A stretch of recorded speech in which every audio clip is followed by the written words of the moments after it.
utaba etre say enkrofo yetimi dada wo mo pa wo wiase ase ye born again for no na de ntia wo kasa no yenkotie pastor Mensa Utaba.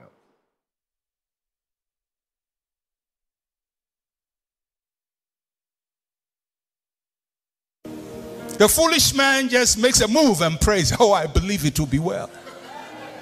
There are a lot of foolish Christians, my friends, foolish born-again Christians who are believers and not thinkers. You lie to them, they believe it. You deceive them. You know the Christians, born-again Christians, are the easiest people to deceive. Yeah, Pastor Gandhi says they like to be deceived. As a matter of fact, when I started ministry as a young man, I was talking to an older, I won't call him man of God, but an older practitioner.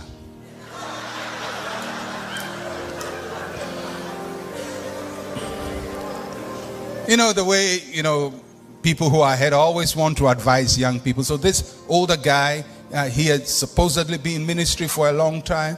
And he called me, he says, young man, I like you, I like the way you teach. But he says, one thing about people, they like to be deceived. And he says, you have to deceive them. Oh yeah, he told me that. He said, you have to deceive them because if you don't deceive them, they will go to somebody else to deceive them. So deceive them yourself. That's what the older practitioner told me. Because he had learned the trade and he had realized human beings generally don't think, and especially when they get born again, their spirits start working, their brains freeze. There is no intelligence afterwards, so they start running. Some of you are sitting here in this nice church, you still run after a prophet and go and give all your money to him.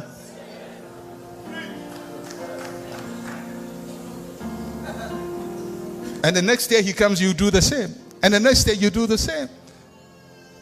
Somebody is deceiving you, but you are willingly participating. Because the foolish man does not consider consequence. He doesn't sit back to analyze and say, I took that step last year. What are the results this year? Doesn't consider his ways. He's simple. He walks into traps very easily. The fool is easily persuaded by what he hears. Even when you tell him one side of the story, he doesn't wait to hear the other side of the story. The fool just believes everything that they hear, including what they hear on radio and television, in the media. People just believe everything. The foolish man. Yes, sir. Akoye Kristo mun komunti ne ho beye hi that asem na wo ka no da bia me ka se oye Kristo ni na Kristo ni be ma wawale na akotwempra na si hu a nke easy kura asa o de shabonsam na osan na wo yere bo ho mpaye oyi bonsam firi ho cause they say bonsam ne kura bibia mu yedi bibia akoye honhom bibi wo wiase bia akoye honhom dia mbisa mo se na abrofo no de nyankopon be no musom no a wo mu de yenti se wo mu de twi yesi we be yesi ukwa asole a na honhom sam no state a wo mu tege no wo mu na ne following week wo mu sa tege wo mu no de a yesi efe bibi cancer ukwa no ko kan wasem na se sofo no wa chechero ni mebi de asole ni nyina de bi omu ko akoko nti ensema mu ko kan no ya na ko de bia ya cancer na me kwa de me sofo na me ya cancer na de bia ba bia mepam e de ade wo ade eza wo de afutuo nsachira wo da bia ni na me ka se e ye de ya nti enipa ni mu bi e reason kakra ade bia bibia koso bia wo de ase honhom enipa bia wo yale I'll be the kind of Humbiano. One rabbi from you. And walker. Yes. Because a dear Rabba, Oyale, was a Yobina, a dear na wabini. Also, why you be dear? When you will be, I say, I come for somewhere I come. Utimufita and Tia Monkum. See, I decided in the deep pass with Timufita and Tia Monkum. A didn't also be cool. That's why they be. Okay. Many pounds so any party. Now, could you not surrender them quite a my bonnet for chairman any pocona we are a boneno. One country now, a west. But that's also. When we were doing what in Hong Kong was some year in the D. No, could you know more Panacho or Brandy Panda TV? Enti saa na beko so okay move for na we walk up bi no ye Kristo ni nyame me se na so ka kire o me pe wo bi ni na ka ma pa na chewa wo se mema nye mema ba we wo fa wie ya no ano no ana me ne kan ya no tias wo se we de na de Matias ye nko na me so de so one man see ya me jawo ni nyame o obodu ana me se eh ena we na wo di ko jami mema nyame ene ya wo de ko pa wa de ko na me nko asa bibia ko ho but as also they thank you very much nana yentiewe nana yesofu ya kena mi jira so akasa o se asofu ma daada njirima pa binum asofu ni ono krampo no ka se binum asofu ni be na me kana sa o se afedi o mo ba no be ka dokore kasi ma wa kemi be jira so na mi jira so dia kasa eyi wo no na no o se woman who born again. So for can we take other side. And you want to make a change, and we are the Korean, you waiting. Bible no, you can't grow. And they said, woman who says the Bible no, and some more can I said you waiting. You tell for the but I saw for no catcher no, was say what Tia Simbia. And I say, it can't sing bitch. So it could be a different. I thought, well, look at it. Now there's a couple of questions been for years ago. Melway, Jay, what a question for Yamu, Jay, what are you preparing? As a grand will be a question, no grand war pen. No grand war pen. And do a check and say, yes, when a man in a wall. Who concluding you say no. Not to another one, and I'm the Nipa woman, one day, Nipa war. What kind of practice? Grandma, come back to the one say. And so we have a kind of practice on the way of our money. Not pay you. I don't if you are person, no can open. Eh, so I see a chess and be in the other side there. What money will be our free to tell my boy. I can't go as much and no good as one. Almost even yet. And then they were one that's up crying over bar. Yadanasi. Now is that one again? I was a woman, a yes, of you. So, if for now, Yadanda woman. I don't see a book into a concrete. And there's a boy to be there from good job on here. There's a more place to see that I ain't a boy to Nana. There's a concrete. Okay. And some man can own that to tell more. To be made to one, meant to that's it. That's what that's what not for a boy abuse. That's why I born again. Or man, that was like a setiano. So you fool. Woman, your dad, woman. Hey, asofu e bi someone one day o because you na asofu bi enu nya ne attack wa won to won ase no be that say thank you why you see yeah the speaker yentio the speaker why is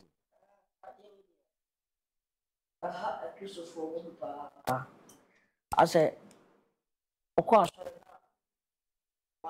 one ka onyo okay the kai no kwasori bi wo CAC walk through from us here on na so for no you pretty be area na wa shan kom kakra na we na ye ne system ni ko bi ti no ta ko bi ti so for pretty be area na wa shan kom a o de da ko na so for we wa shan kom na system na busa bra ba ko hele ko so for de wa shan kom na na asola anye de just say I don't know so for answer what I saw you anye de as a term ya ye pe bibie tie ye spiritual ye pe bibie tie ye da ye nim ye ba ba to ye emwa but some microphone ye dada o mo said ye oh yes some microphone e mo nso na obuso for question ni ko ne tie obi nso respect the soft mama sen gira onenity ye sofo baka chiri bia ye papa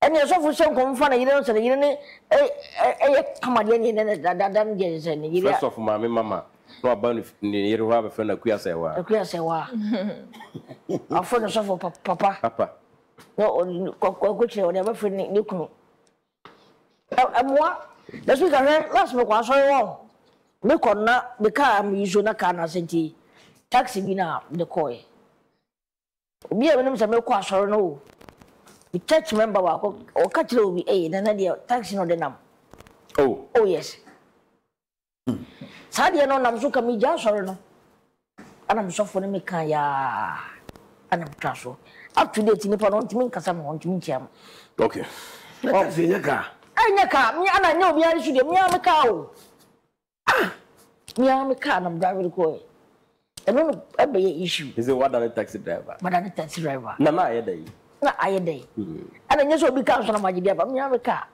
okay na that na de wo di si wono taxi ni san e wa wo dia nya mi taxi oni share the speaker radio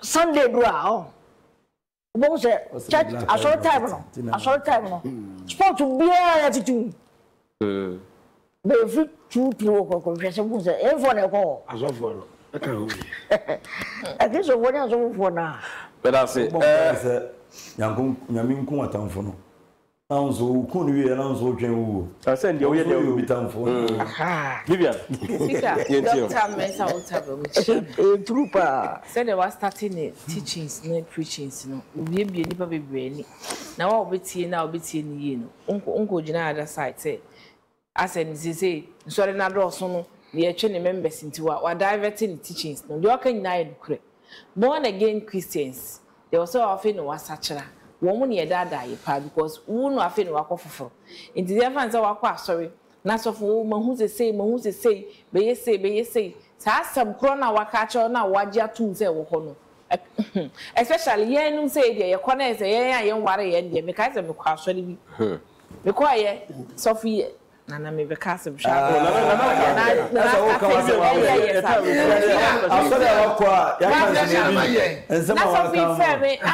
me maba ma asori no so ena worry ena mema no hu ena say na no ba asem no kan yo na makano asem no kan o kan asem we na o ka de anya asem to aso na da we de anya asem ya ko so ena wa from no gina ho no na on ware na den enya no sunti ambaso eti wudi nsam na obeka edi na kire wa obeka na ho a ne wa ka ho na be ya kwankire na be yesi do obeka bia okaze fa oti kwhye ntom gwa di wa kwhye na pa bia didi hu so enti wo ma sofofo binum no dada nsori mani bebre a wadwum ana ho na wadwum hakakra bia ye do obeka ye hana mama yin okay papa ne sam no kan di e no kore turudu but I say yenko ensemfo fro so